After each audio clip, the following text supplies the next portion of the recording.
To induct Bernie Taupin, Rock and Roll Hall of Famer, Elton John.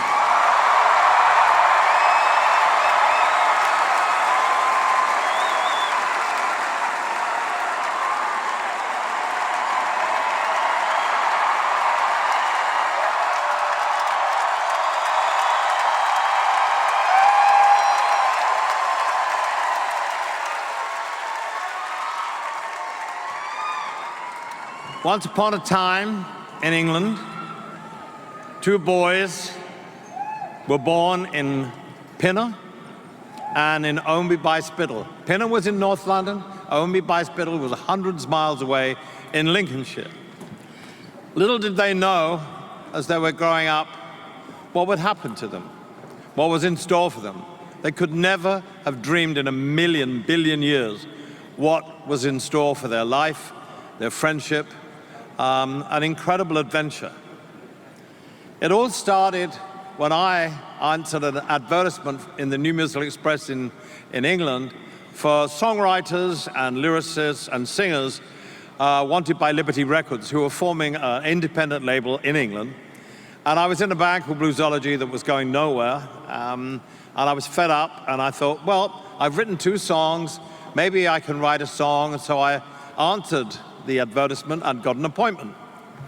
And I went up there shaking because at that time I would never say boo to a goose, and I just couldn't believe I was actually going for an audition up in London. And I went into the office and Ray Williams was sitting behind the desk and said, "What do you do?" And I said, "Well, I can sing and I can write, but I can't write lyrics. I'm terrible at lyrics." And we talked for a few minutes, and on the desk in front of him was a pile of lyrics in brown manila envelopes, stacks of reel-to-reel tapes.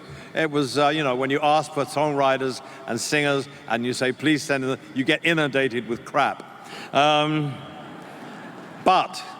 Ray picked up an envelope from the middle of the pile and said, this guy lives in Lincolnshire, have a look at these. I went home and read them on the train and thought, these are amazing. It was the years of the 60s, Procol Harum, the Beatles, esoteric, and I really liked them. And I went home to my parents' flat in Pinner and started to write songs to them.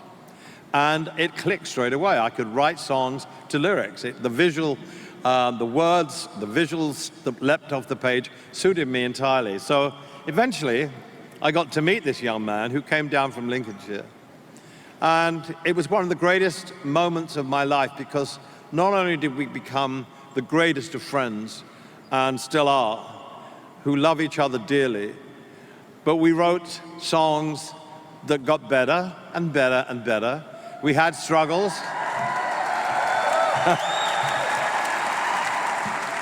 We went from writing our first songs to the album Empty Sky, which had Skyline Pigeon on it, to the Elton John album. That was a huge difference in quality from Empty Sky to Elton John. How did we take that leap in such a short time?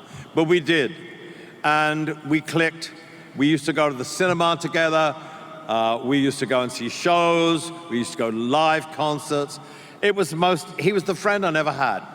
I never had a best friend at school, really. So he became my best friend and my lyricist.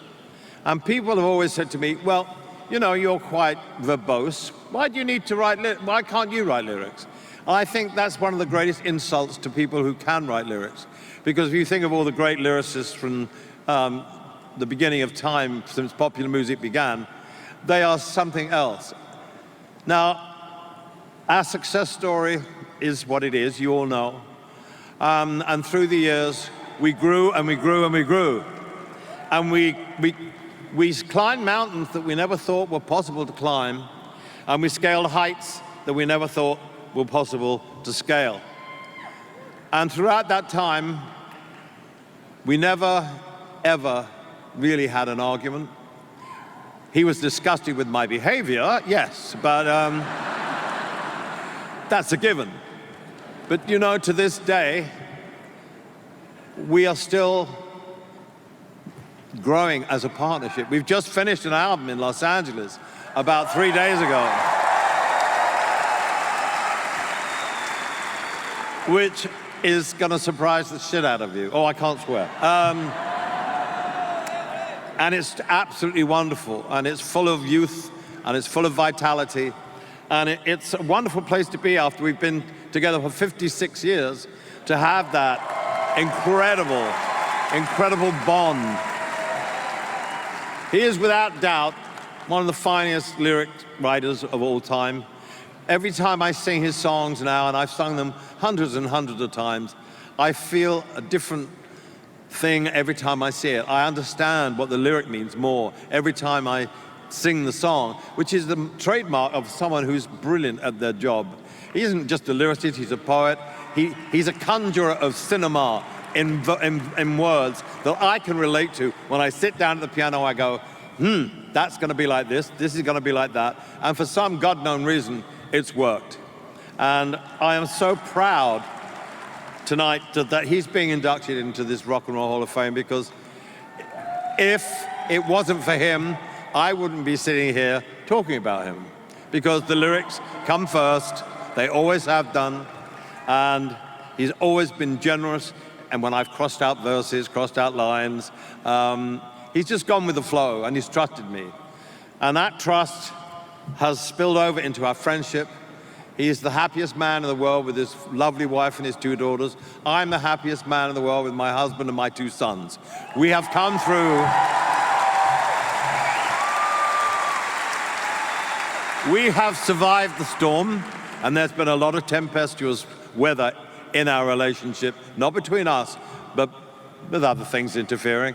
But I can honestly say, this is one of the greatest things that changed my life. The thing that changed my life completely was meeting Bernie Taupin. And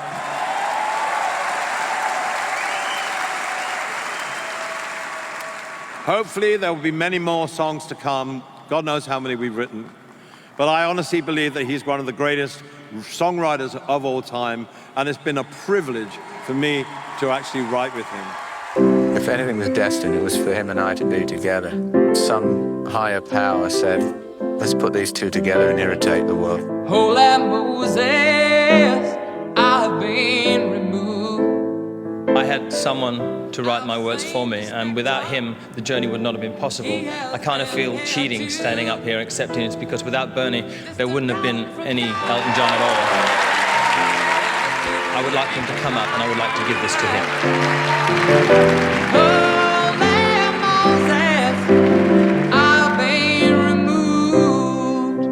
I grew up in a very rural area of England. When I was in my early teens, the things that really stirred my soul were listening to Woody Guthrie and Huddie Ledbetter and Muddy Waters. That's what made me want to write songs. I really didn't know what being a songwriter was, but it was something I wanted to try. Levon wears his war wound like a crown. One day, I just happened to be thumbing through my New Musical Express and came upon this ad. It was a record company out sort of advertising for new talent and songwriters. So I went up there and said, I need a lyric writer. And Bernie had written in, and we sort of teamed up like that. It's a little bit funny. We started writing material that was sort of conducive to us at that time. I mean, we knew each other very vaguely, and we were just trying to establish each other as a unit. Easily hide. When I wrote your song, I was 17 years old, so it really came from a truthful standpoint. There's a virginal quality that really comes across. How wonderful life is while you're in the world. Elton was living in London, and I was sending envelopes of lyrics down to him. I just didn't know what kind of song was going to appear. Blue jean baby, LA lady, seamstress for the band. I thought it only fair that I should introduce Bernie Taupin, who never really faces his country.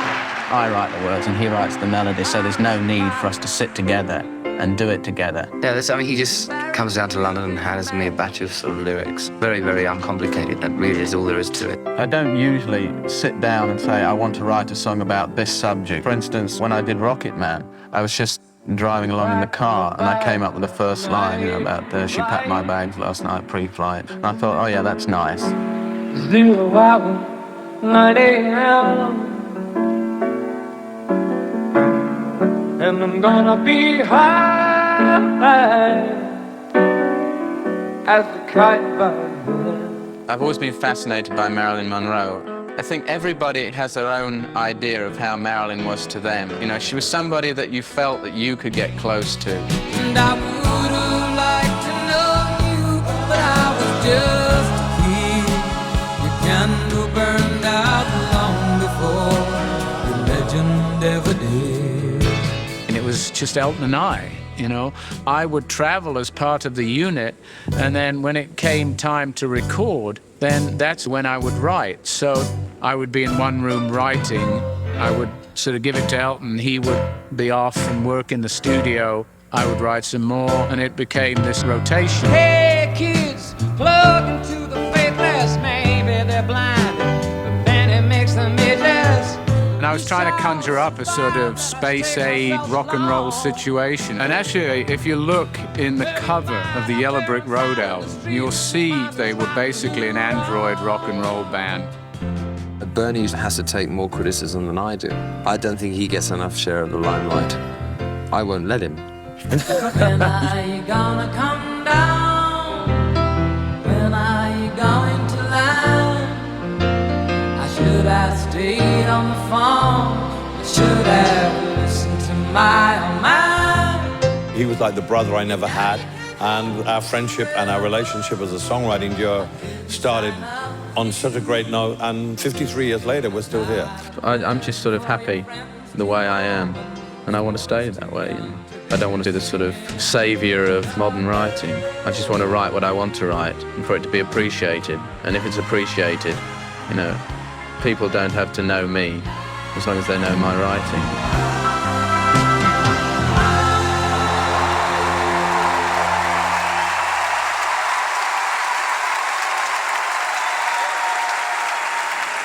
So it gives me great pleasure right now to induct my cohort, lyricist, best friend, buddy, Bernie Taupin into the Rock and Roll Hall of Fame.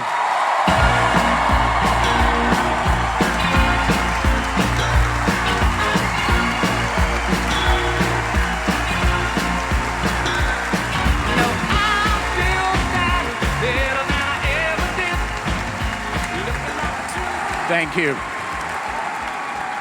Oh. I have to follow Jimmy Page.